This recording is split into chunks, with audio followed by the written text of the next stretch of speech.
Vice President Kamala Harris made her first trip to the U.S.-Mexico border as the Democratic presidential nominee late last month.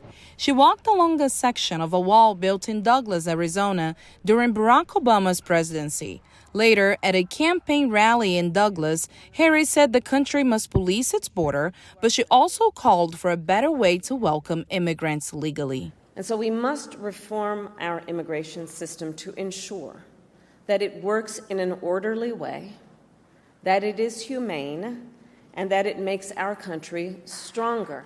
Some Arizonans say immigration is the reason they're voting for former President Donald Trump, who has promised to be tougher on illegal immigration. I have no problem with legal immigration, not at all. But Jane DeGrazia says those who cross illegally don't belong in the U.S. And it's very unfair to our country. It's dangerous. There are over 4.1 million registered voters in Arizona.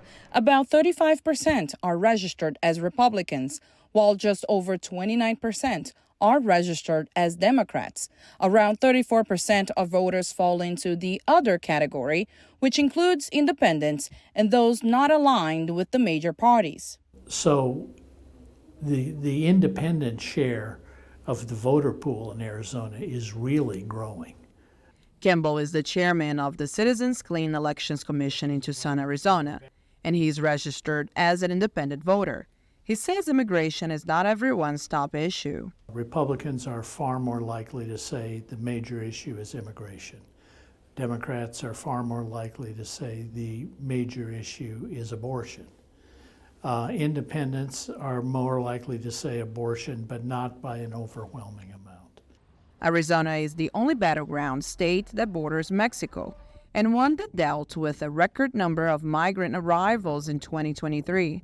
On the day Harris visited the border, Trump, campaigning in Michigan, again promised to close the border. We will begin the largest deportation operation in American history, and we have no choice but to vote. But this young voter says he would like to see an immigration system that didn't keep families apart for so long. It's heartbreaking to see, families be split up. Daniel Gutierrez says his father is a Trump supporter, while his mother says she will vote for Harris. So I hear it from both sides. And for the upcoming presidential election, Gutierrez decided to vote for... I'm decided with the Democratic Party. While some Arizonans know who they will vote for in November, others are more focused on simply getting more people to the polls. Joseph Garcia is executive director of the Get Out the Vote group, Si Se Vota. Whatever the issues may be, we want them to be informed voters. And these voters could help decide who wins the White House on November 5th. Aline Barros, VOA News, Arizona.